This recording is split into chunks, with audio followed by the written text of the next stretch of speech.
अस्सलाम वालेकुम dear students, welcome to Askaria lectures. मैं हूं आपका टीचर तलहा आरिफ। उम्मीद करता हूं आप खैरियत से होंगे। डियर स्टूडेंट्स, प्रीवियस लेक्चर में हम लोगों ने चैप्टर नंबर 1 को कंप्लीट किया था और आज हम लोग physics first year chapter number 2 start करेंगे और चैप्टर का नाम है वेक्टर्स। बच्चों, मैं कुछ बेसिक इंट्रोडक्शन आज वेक्टर्स का आपको करवाऊंगा।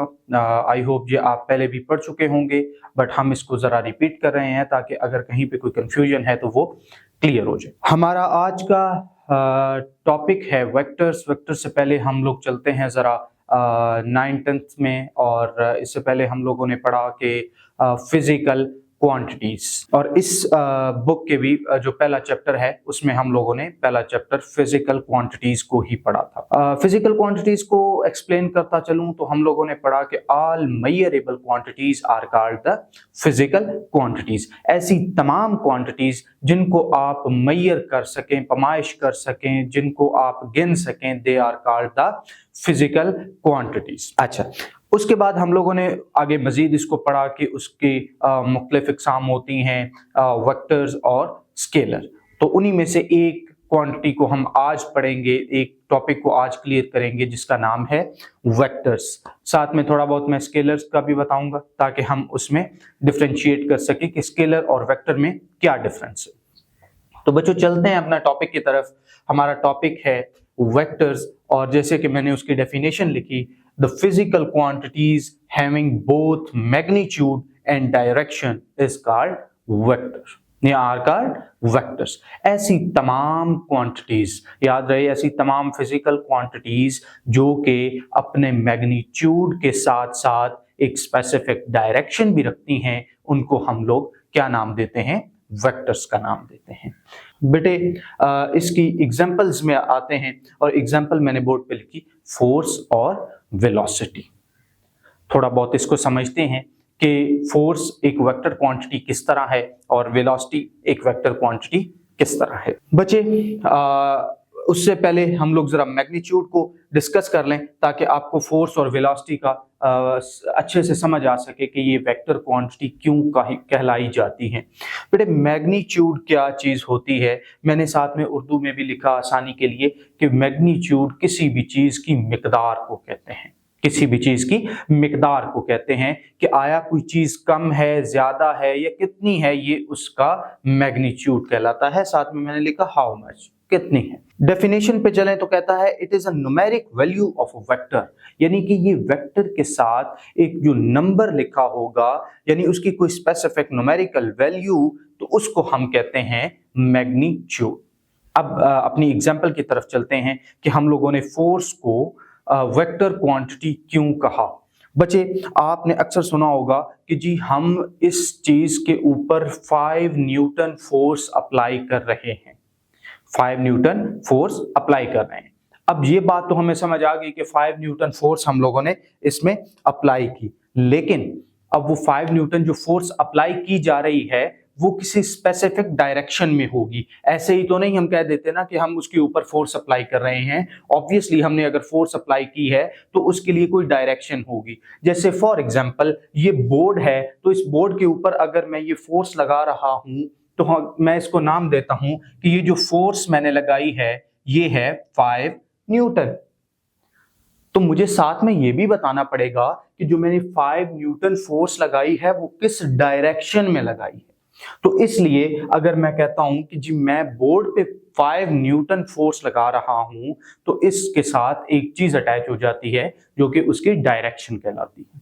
तो ऐसी कोई भी क्वांटिटी जो कि अपने मैग्नीट्यूड के साथ साथ डायरेक्शन को भी रखती हो, उसको हम लोग कौन सी क्वांटिटी कहते हैं? वेक्टर्स क्वांटिटी कहते हैं। और इसीलिए हम लोगों ने फोर्स को वेक्टर क्वांटिटी कहा, यानी कि ये फोर्स है 5 न्यूटन, तो हम कहेंगे कि इस डायरेक्शन में, सम सर्टेन डायरेक्शन में हम लोग 5 न्यूटन फोर्स अप्लाई कर रहे हैं। या मैंने यहां पे एक एग्जांपल लिखी वेलोसिटी की। कोई भी चीज मूव करती है तो फिर इट्स मीन कि वो किसी स्पेसिफिक डायरेक्शन में, सम सर्टेन डायरेक्शन में मूव करती है। ऐसा नहीं है कि भाई वो मूव कर रही है और उसकी कोई डायरेक्शन ही ना हो, नहीं, ऐसा नहीं होता। बल्कि जब आप किसी चीज को मूव करवाते हैं, उसकी पोजीशन चेंज करते हैं, तो इट्स मीन कि वो किसी डायरेक्शन में मूव कर रहा है। अब यहां पे भी उसके मैग्नीट्यूड के साथ साथ उसकी डायरेक्शन होगी। यानी कि एग्जाम्पल देख लेते हैं। आप कहते हैं कि जी एक इंसान है या एक इंसान बाइक पे मूव कर रहा है, उसकी वेलोसिटी है 40 मीटर पर सेकंड, ठीक है, या 40 किलोमीटर पर आवर, ठीक है। तो आप साथ में ये भी बताते हैं कि टुवर्ड वेस्ट मूव कर रहा है, टुवर्ड राइट मूव कर रहा है, टुवर्ड लेफ्ट मूव कर रहा है, स्ट्रेट मूव कर रहा है। तो आप ये चीजें साथ बताते हैं कि आया वो आगे मूव कर रहा है, पीछे जा रहा है, दाएं बाएं जिधर भी, उसके लिए एक स्पेसिफिक आप लोगों ने डायरेक्शन दे दी। तो अब भी यहां पे भी वेलोसिटी के केस में भी क्या हुआ कि आपके पास मैग्नीट्यूड तो आया, यानी एक न्यूमेरिक वैल्यू तो आई, लेकिन उसके साथ साथ आपको एक डायरेक्शन भी दी गई कि आपकी जो चीज है, या आप जैसे फोर्स अप्लाई कर रहे हैं तो 5 न्यूटन तो फोर्स आप अप्लाई कर रहे हैं, लेकिन वो एक खास डायरेक्शन में अप्लाई कर रहे हैं। वेलोसिटी तो है, एक ऑब्जेक्ट है वो 40 किलोमीटर पर आवर की स्पीड के साथ, वेलोसिटी के साथ मूव कर रहा है, तो वो किस डायरेक्शन में जा रहा है, ठीक है, वो स्ट्रेट मूव कर रहा है। तो यहां पे भी अब आपने दो चीजें दी, एक आपने उसका मैग्नीट्यूड यानी उसकी न्यूमेरिक वैल्यू दी, और दूसरा चीज आपने क्या दी, उसकी सम सर्टेन डायरेक्शन दी। तो ये हमारे पास एक छोटा सा इसका इंट्रो था कि हम वेक्टर्स को किस तरह एक्सप्लेन कर सकते हैं, या ऐसी क्या चीजें हैं जो कि वेक्टर्स में होनी चाहिए। अब थोड़ा सा डिफरेंशिएट कर लेते हैं स्केलर्स के साथ कि स्केलर्स जब आप लोगों ने पढ़ा तो आपने कहा कि स्केलर में क्या होता है, सिर्फ और सिर्फ उसका मैग्नीट्यूड, सिर्फ और सिर्फ उसका मैग्नीट्यूड। अब उसमें उसकी डायरेक्शन नहीं होती। जैसे आप बाजार गए हैं और आपने मिल्क खरीदा है, तो आप कहते हैं जी हमें 2 लीटर्स जो है वो मिल्क दे दें, ठीक है, 2 किलो उसमें दूध दे दें। ये शुगर आप लेते हैं तो उसकी आप कहते हैं जी हमें 5 kg शुगर दे दें, लेकिन आपने ये कभी भी नहीं कहा होगा कि हमें 5 kg sugar toward the waste दे दें। ऐसा पॉसिबल नहीं होता। तो उनके लिए, उन क्वांटिटीज के लिए डायरेक्शन का होना जरूरी नहीं है, इसलिए हम उनको स्केलर कहते हैं। और ऐसी तमाम क्वांटिटीज जिनमें मैग्नीट्यूड के साथ साथ डायरेक्शन भी हो, उनको हम लोग वेक्टर क्वांटिटीज कहते हैं। और यही इन दोनों में मेजर डिफरेंस। आगे चलते हैं स्टूडेंट्स। हमारे पास वेक्टर्स आ गया, हमने वेक्टर्स को समझ लिया, और अब हमारे पास जो चीज है वो है वेक्टर्स की रिप्रेजेंटेशन। कि हमारे पास कोई वेक्टर है तो हम उसको रिप्रेजेंट किस तरह करेंगे। ठीक है, सुनने में तो ये चीज समझ आ गई कि 40 किलोमीटर की स्पीड के साथ एक ऑब्जेक्ट इस डायरेक्शन में मूव कर रहा है, हमें पता चल गया कि ये एक वेक्टर क्वांटिटी है। तो अब अगर हमने उसको लिखना है, रिप्रेजेंट करना है, तो किस तरह करेंगे।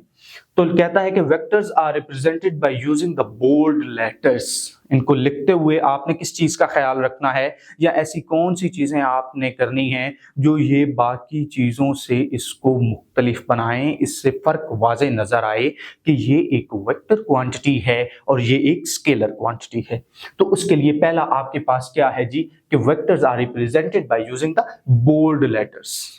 बेटे बोल्ड लेटर्स का आसान लफ्जों में बताऊं तो जरा थोड़ा उसको गाढ़ा करके लिखना, थोड़ा सा उसका साइज बढ़ा के लिखना, ठीक है।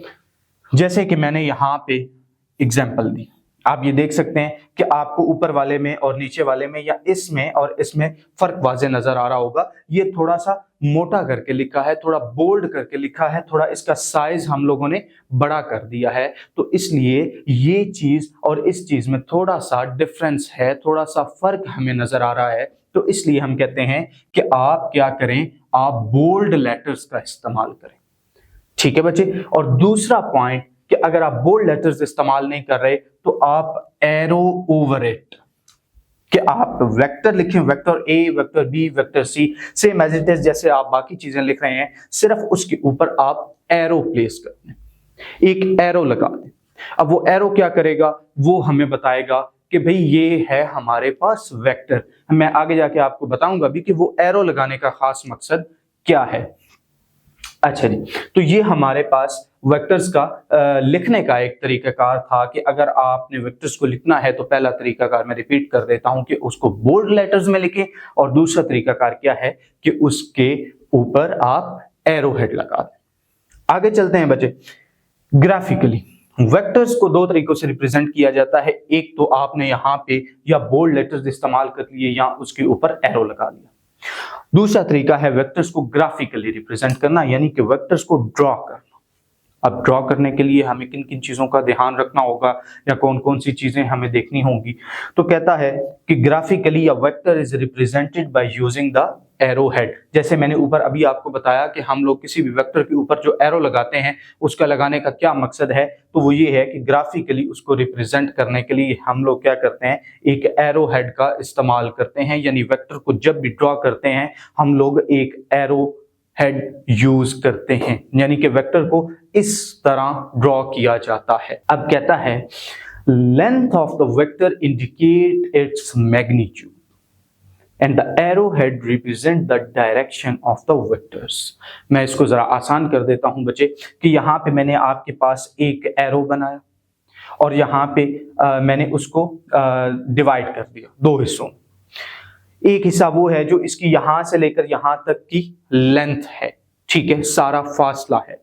तो कहता है कि यहां से लेके यानी इनिशियल पॉइंट से लेकर इस फाइनल पॉइंट तक ये किस चीज को इंडिकेट कर रहा है, ये उसकी लेंथ को इंडिकेट कर रहा है या उसके मैग्नीट्यूड को इंडिकेट कर रहा है। बेटे मैग्नीट्यूड पढ़ाते हुए मैंने आपको यहाँ पे एक्सप्लेन किया था कि मिकदार या हाउ मच या कोई चीज कितनी होती है, ये उसका क्या कहलाता है, मैग्नीट्यूड। लिहाजा अब ये उसकी लेंथ है। फॉर एग्जाम्पल मैं कहता हूं जी ये 5 मीटर इसकी लेंथ है, तो 5 मीटर उसका क्या होगा, मैग्नीट्यूड होगा, उसकी मिकदार होगी। ठीक है जी। और यहाँ पे हमने कहा कि arrow head represents the direction of the vector, यानी कि ये जो एरो हेड है, ये एरो हेड ये क्या है, ये उसकी डायरेक्शन को इंडिकेट कर रहा है। जैसे कि बेटे आप लोगों ने अमूमन फासला सफर करते हुए देखा होगा कि रास्ते में साइन बोर्ड्स लगे हुए होते हैं, ठीक है, उसके ऊपर लिखा हुआ होता है जी फॉर एग्जांपल 50 किलोमीटर्स और साथ में इस तरह एक साइन होता है, ठीक है। तो ये जो उसके ऊपर एरो हेड लगा हुआ होता है, इट्स मीन कि वो क्या इंडिकेट कर रहा है, वो कह रहा है कि 50 किलोमीटर स्ट्रेट मूव करना है आपने।